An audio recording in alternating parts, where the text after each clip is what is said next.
ahead, yeah. Sweet. Cool. So I just started to sort of kick it off with, so what made you do what you do? What made you want to drive a taxi? I think I'd kind of just lost, like I'd done all the other expected paths. Like I went to university, college and that. I came out, I got a graduate job, I worked in the industry, the field that I had. And I just kind of like thought, what is this? Like, where am I going? Everything kind of didn't have much intentionality to it anymore. So I just went back to square one. I took the very first job I had at the age of 15 again, which is working in a retail shop. And yeah, I just started back then. I thought, right, what's the options here? And I thought the only way really is to become a taxi driver, because that kind of is like this. For me, I saw it as like a self-employed kind of start. You know, a lot of people start out in business by, you know, starting a business or whatever. But I thought if I start as a taxi driver, it's self-employed. That's kind of like a stepping stone to whatever else life might be able to, I can get from life basically. So yeah, and I've loved it. I think that's probably been the best decision I've sort of made, really. Yeah, definitely. And what made you start documenting it for YouTube? So it actually came a couple of reasons. First one was that I've always sort of wanted to do a YouTube channel. I joined up in like 2006, like when it was like right in its infancy. And you'd always see people like, well, YouTube channels, you think, oh, I'd love to do that. No, it's too late. It's too late. Oh, I'd love to do it. No, it's too late. And during the pandemic, you know, I'm one of those creators that's come out of the obviously the pandemic about April 2020. I thought, you know what, I can't go out and drive the taxi. This is when they said, right, be fearful, stay at home. I was like, you know what, I'm just going to sit in the back of my taxi, just talk about taxi driving. Because if I can't drive the taxi, I'm no longer a taxi driver. So let's just talk about it. And yeah, you know, and I think it's luckily, you know, a lot of people sort of liked what I was doing. So I just carried on with that momentum, really. Yeah. Yeah, did you expect it to take off quite as much as it has? Not really. I mean, I knew if I just put, I think more for my own sort of moral edge, I wanted to put something out weekly. And then once momentum started growing a bit, I thought, hold on a minute, I've kind of got a bit of a responsibility or an obligation to people to kind of really try and share the London taxi trade as it is. It's a really good platform. And then I sort of had this shift probably about 6 months in, where I'm like, you know what, I need to share it for what it is, show it in a positive light. And that's kind of been my main drive and ethos going forward, really. Yeah, well, that sort of ties in with one of the things that I have here. It's just that London taxi drivers in general seem to have a bit of a reputation for maybe being, you know, somewhat dodgy, somewhat untrustworthy. How do you try and get rid of that stigma? Yeah, I think I don't, you know, disagree with that. I think taxi drivers in general across the world, you know, because you get some tourists who come to like London or different places in the UK, and you know, the UK is like the highest regulation in terms of taxis, as I'm sure you know. But people, you know, still assume that, because obviously in some countries in the world it is like, you know, bartering. The taxi drivers are the last of the kind of the people that barter and say, yeah, I'll do it 50 quid, mate, whatever. So I don't know where it comes from in London, really. But for me, it's always about the value add, because I've had a lot of experience in retail, a lot of customer serving places. You know, it's so easy to add value in a taxi, no matter who it is, whether that's just a simple conversation, noticing that someone's a little bit down and just kind of, you know, not probing too much, but just having a conversation you can see brings them up. Or if it's someone who's just a bit old, elderly and frail, getting them out, helping them in and out of the cab with the door and that, it just makes a massive impact, really. And again, with the YouTube, being able to document that and sharing other taxi driver experiences, because I'm definitely not the only person that does this. I've learned a lot from other cabbies that are well established in London. Yeah, I mean, you are the only one that I've seen, but do other cabbies document their work on the internet? Or Yeah, not a great deal, really. There was a guy who popped up during the pandemic, Ronnie, really nice guy, and I wanted to give him sort of full push with his YouTube channel, because the more of us that do it, you know, a rising tide raises all ships. So I want to get behind anyone that does this, because it's not easy to do. It is very time consuming. And also it's quite deeply personal at times. You know, you're sharing your life, so it can feel a bit intrusive. Some do it in their own way. So there's different cabbies that do like other ventures, say on like Instagram and Twitter and things like that. So they are out there, but they just have their own kind of niche. Some do, like yourself, like the journalism route, because it's, a bit more of a, you're not putting yourself on the line as much. It's just your sort of words and interpretation rather than yourself as the whole package. But we're definitely out there. We are a creative bunch. Yeah. So in London, I'm not sure in any other city has this, but obviously London has the knowledge. Yeah. Is it as hard as I think it is? It's kind of weird, really, and I'm looking back in hindsight. It's not difficult per se, because once you get the rhythm and the routine under your belt, that's kind of what adds up. It's like anything in life, like nothing really is intrinsically hard once you start getting into a good habit of doing it. So whether that is work, whether that's a financial goal or something like that, you never make any great amount of progress instantly out of the bat. It's never about how hard can you go that one day. It's about the sustained effort. So long as you put the hours in, and because it's such a long goal, it does take about 3 to 5 years. I think that's where the difficulty comes from, as well as the exam system is a bit. It's not sequential. You can get knocked back, and I think when people do experience a knockback, that's what throws them a little bit, and then they teeter and they wobble off. But so long as people sustain the course, they put everything they've got into it and just trust the process. That's the hardest thing, is just managing your time and expectations. Yeah, I suppose one of the harder things with it as well is that London is a place that is always changing. Its layout always changes. Yeah. So I guess my question is, how do you keep on top of that, or do you just find it and then start to think of a solution? It's having like a love and an enthusiasm for it. It's like anyone who works in a particular field or trade will know what's going on. Like yourself as a journalist, you're going to be plugged into whatever your expertise or area is, because that's just your due diligence you do as a professional. And every London taxi driver is a professional because they've studied long and hard for it. And it only comes back to bite you in the arse if you don't do that due diligence. In terms of actually keeping up to date with it, it's just a case of listening to TfL put out like a weekly email of different closures and things going on. Listen to other cab drivers. I'm part of like many forums and Twitter groups where we share all this, and we have a general sort of interest in it. Like it does seem sad that we sort of talk about roads and stuff when we're not working, but it just picking up all these little bits of information. It just saves so much time, effort, and mistakes when you're out actually driving. Yeah, no, definitely. I think stuff like that as well. Again, it shows your sort of enthusiasm for what you do, in that when you're off the clock, you're still thinking about tomorrow's jobs, tomorrow's work. Yeah, I think you've got to do that, especially in a job. yeah. I think so, and I think that's kind of where people kind of get confused a bit, because I think there's certain jobs in life where you can, turn up, you then get into sort of like work mode, you're sort of in the zone, and then when you go home, you do sort of, as I think what you said, like clock off, and then you don't have to think about it until the next day. But then you kind of get, you can, I mean, some people do live their life, and I'm not to disdain that, but then you get like professionals, or people in any line of work who like to think about their work outside of work, so they can improve themselves, so they can improve their performance of their colleagues and make the work experience much more enjoyable. And I think it's just that step from sort of just working to kind of being a more professional. I think anyone in any professional line of work will have that kind of, it doesn't have to be always on, like always getting mental for it, but I think just to have a bit of an intrigue and interest outside of it, definitely. Yeah, so I've noticed in your videos that you take pre-book jobs, you take app jobs.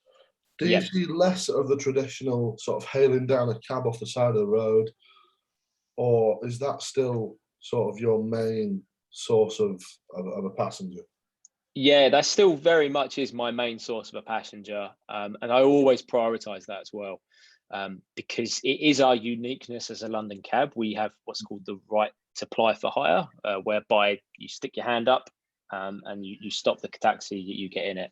But also as well, I think that really represents like when someone needs like a taxi there and then. I think by going through an app, like people, obviously you can pre-book them or whatever, and not to again disdain from that, but if someone's got the hand up there and then, that's like I need service now. Like, you know, Yeah. if someone like needs to go to the bar and order a water or something, it's like, I need you now. So that they're the ones I love, because that is quintessentially being a cab driver in my mind. You know, you drive along, hand goes out. It's like, you know, to use an analogy, if anyone's been fishing, it's like getting a bite on the fishing rod. Like, there is no better feeling. It just goes Yeah. up and you're like, service, I can help that person. Boom, let's go. So, but then of course you do need applications at times, because when you get pulled out of central London, it's a lot harder for people to hail cabs down. So I do use apps in that way, because if it's raining, if you're stuck in Hampstead, if someone's in a cul-de-sac somewhere, it might be, you know, a 5-10 minute walk like their main street. And then when they get to that main street, they've got to wait maybe another 5-10 minutes for a cab to come past if it's a particularly busy time. So it's about kind of having a mixture, really, but not trying to have, I don't want to have too many loyalties with app companies and things, because a lot of the time they have commissions and things like that, which I don't mind paying, but I just think if we let it overrun the trade, then it kind of, you know, misses the point. So it's having a balance between the two. But most of my work, definitely like 80% still comes straight from the streets. Well, I mean, I saw your video comparing your meter with Uber, things like that. Do you worry that because everyone's got a phone, you know, eventually the hailing down will slow down, and everybody at some point will use an app? Yeah, I think there is a lot of benefits to using an app. Like that's definitely what is good. I mean, taxi, we've had apps in the trade like long before Uber came along, but the whole idea of an app is that it's a lot more accountable. You know, it's then linked to a driver. There's kind of a record of that journey. If you lose a piece of property, I mean, TfL and London taxis have a really, really good lost property record anyway. You know, if you lose something really important in a cab, there is a very strong likelihood you're going to get it back. But the idea of using it through an app is that your chances of that happening are even higher. So I do like that. There is a level of accountability. Where it will go in the future, I don't know. There are a lot of protections in place that cabs have anyway. So you have like the cab number. Obviously, we've all got license plates. You've got a plate on the back of the cab. You've got the badge identifier that every cab has. Every taxi has to wear their badge on shift. So those numbers and stuff like that. I just think it just goes wherever the public really want to go, really. It's quite a hard one to say. I would love for it to all be street hails, but you never know if the world moves into a more of an app-based society. Maybe the world goes against the grain of using phones and apps because they realize, hold on a minute, phones are making us unhappier. You know, all Facebook and always being connected. So it's a hard one to say, but I suppose it just depends where society moves, really. We've just got to ride that wave, really. I suppose I don't think it'll ever completely go, because people, thanks to films and popular culture, people from abroad always will think, oh, I want to go to London and hail down a cab and do this. It's just part of it seems like it's something that people want to do when they come to London as a first experience, because maybe they can't do it where they're from. Yeah, and I think as well, like it's the guarantee that you're going to get someone. So like if you are in like a remote corner of London and then you pull the phone out, you get an app and say, like, I want to take. I've had it before, like where I've been in sort of like, you know, quite far east London and that, and it obviously does get progressively harder to get a black cab. And you know, you'll be on the phone, and you fundamentally just want to get in a cab and get home, or wherever you want to get to. So you'll be on the phone, the app or whatever, you're trying to find a cab, and if one comes down the street, you're like, well, I'll hail him. You know, all of a sudden the loyalty to the app is gone, because you just want the cab. So it's just like a supply and demand thing, really. They sort of work together in some ways. Yeah. So in terms of your cab, obviously it's electric. You see more and more now on the streets, those sort of electric cabs. Is it easier to have an electric cab or a petrol cab in the climate at the minute? It's really tough. I mean, we cheat slightly because the cab we've got is a hybrid, technically. So it's still branded quite heavily as electric, because you can run it on 100% electric. And even when you run the petrol element of it, that petrol is actually just charging the batteries. So it's always run from battery. So it's got that sort of infrastructure in mind. But it's really tough to say where it's going to go, because at the moment, every cab in London, this is just obviously London specifically, has to be electric capable, as in it needs to be 100% electric capable. So I could run it without a generator, it can run 100% electric. But it might change in the future and it might be electric only. We're still not there with the infrastructure, I suppose. If I get to the end of my shift and someone says Heathrow Airport, if I'm out of battery, then there's not much I can do really. And I think they sort of realise that the average working cabbie, especially in London, not many cab drivers actually live in London, so they have to use a lot of electric to get into London. So it's going to be a tough one. It'd be really nice if there was like a good range extension. I think if we had a long enough battery life, but yeah, electric's definitely going to be the way to go. They do make a big difference to the drive. It's nice not having to go to a petrol station so often, but but again, we've just got to go with the innovation and see where it goes. Yeah, well, when you're at a petrol station, how long does it take to fill it up? Because obviously a petrol car, you're sort of in and out, maybe 2 minutes. Yeah. To fill up sort of in terms of electric, sorry. If you have to charge it. Yeah, so the sort of more soul destroying thing with the electric cabs we've got at the moment is that they're restricted to 50 kilowatts. And it basically, just to break it down a little bit, is that if you've got like Teslas and things, they have a super fast charging system. It's called like a super rapid or something like that. The fastest effectively we can charge is about an hour. It's about 50 minutes or so to get most of the battery charged. That will last you like 60 miles. And basically, I can go on these rapid chargers for Teslas and stuff like that, but the cab will physically sort of like restrict the amount of electricity that goes in. It only has a certain size port, if you see what I mean.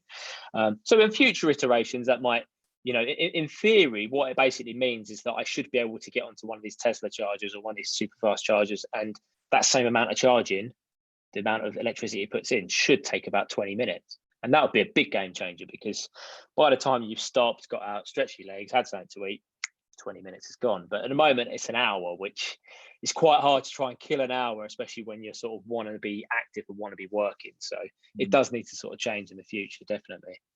Yeah. So sort of going towards my last few questions here. Do you have a least favorite route? Yeah, I think anything. There are, because of the way, like if you look at a London map, like if you zoom in on certain streets and that, you'll see that it is far from any sort of like grid system like you have in America or whatever. And as a result, some routes you have to go up, down, left, right, forward, back, whatever. And if you get someone in the cab who's not familiar with London, to them it might feel like, what is this driver doing? Like, this is insane. And especially as well, if you're used to walking London, because when you walk in London, it's just like, well, I can just walk in that direction. But if I get caught up in a network of one-way streets, there's certain ways I have to do it.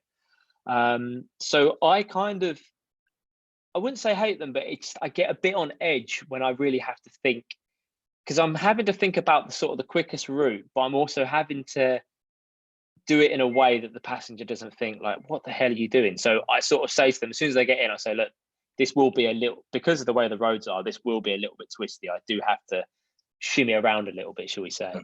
By contrast, if you go from King's Cross Station to Paddington Station, it's one road. It's just a straight line. And, that's the journey I love doing, because you can't screw it up. Passenger feels like they're getting a good deal. But on the contrast, other ones are, just a little bit more of a nightmare. Yeah, no, definitely. I think I saw, was it near the Shard that they've changed it so you can't go down one way? That's it. Yeah, exactly that. So if you want to get someone directly to the door, and I still always do it, I say to people, look, if you want to get directly to the door, like if someone is disabled or if they've got mobility issues, this is why I say it, because they say, look, I want to get to the door. I don't mind paying. If it's a couple of quid extra, $5 extra, I don't care. I want to get to the door. Whereas there is a drop off by London Bridge. And then if you drop off at London Bridge, there's a little escalator and it takes you down to the same entrance, which will save, probably about 4 minutes or so off the journey. But I always let people know that, because it always feels dodgy if I'm going all the way around the back. And if they've been there, if they've already walked the area, they might think, oh, we just bump up the meter. And I'm never about that. I just want the best and comfort for all my passengers, really. No, definitely. I think sort of connected to that, do you have a favourite route? Yeah. I just guess anything that's kind of just quite direct, feels good, has whenever you jump on the Euston Road or the Marylebone Road, if you don't know it, it's basically it's the closest thing we've got to a ring road in London. It's just a big sort of bit that goes north over the top of London. And we've got a bus lane all the way along it. So irregardless of what the traffic's doing, it's generally going to flow pretty well for me. So I like doing that. Sometimes there's like these little, depending where someone hails you, there's these little cut throughs that just jump you straight onto like a road that you need. And you just feel like a secret agent when you get it, like, because otherwise, if you miss that turning, it feels a little bit kind of gimmicky in a way that, like, I'm going through this little tunnel and like it feels good. But the importance of that road, it's not me just trying to wow and impress the passengers. If I miss that turning, the next option might be, a good like 5 minutes added to the journey. So we get taught this when we do the knowledge. It's the importance of your first rights and your first lefts. And basically just means that wherever they hail you, what's your best option out of that area? Sometimes it is driving along the street in the wrong direction a little bit because it will get you a better road. It's all the mental calculations that go on. That's what I love. There's so much more than just driving. I wish people could see inside my brain at times. It's just wonderful. It's like when you solve a puzzle, or if you're doing a Sudoku, and it all just clicks into place. And you're like, yeah, got it. Yeah. So I think my last question is, working in London, it's the home of many high-rolling, famous people. Have you ever had anyone famous in your cab? Yeah, like all the time, really. I say all the time, but like over the course of you get one famous person a month maybe. And I suppose it's spotting who's famous now, because at the end of the day you get your YouTube celebrities, your Instagram people, and the Only Way is Essex, people like that. And I don't really follow a lot of people and keep up to date with it. And to be fair, it's probably best if I don't recognize people, because as soon as I catch wind that I've got someone famous on, I just panic. I'm like, shit, like they're gonna judge me, like, or what if something happens, like what if I crash, like, and I've got on board, and like you think, it's like when you imagine like you're driving the Queen or someone, it gets mental. So I've had a whole host of every front page. Oh, exactly, like young cab driver kills whatever, and you're like, no, like you see those images come up and you think, God.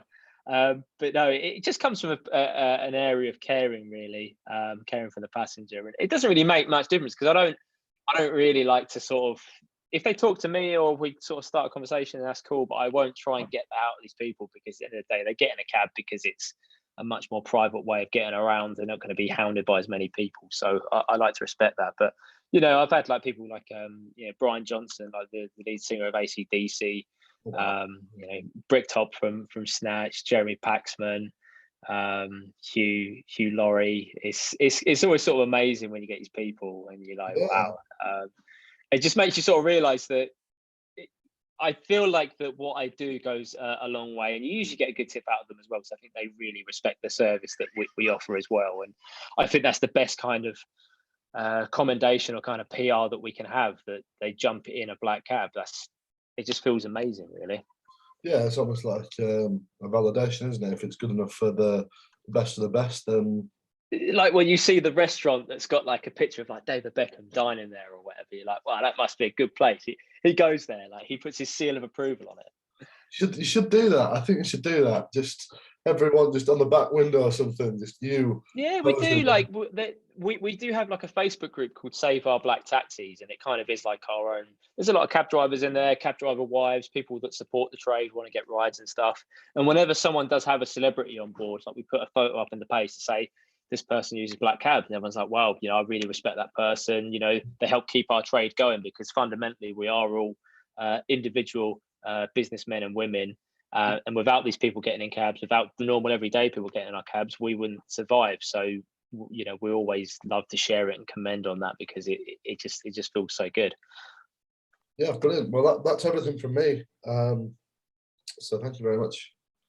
Sweet, Callum. Yeah, glad, man. Yeah. Stop. What's it?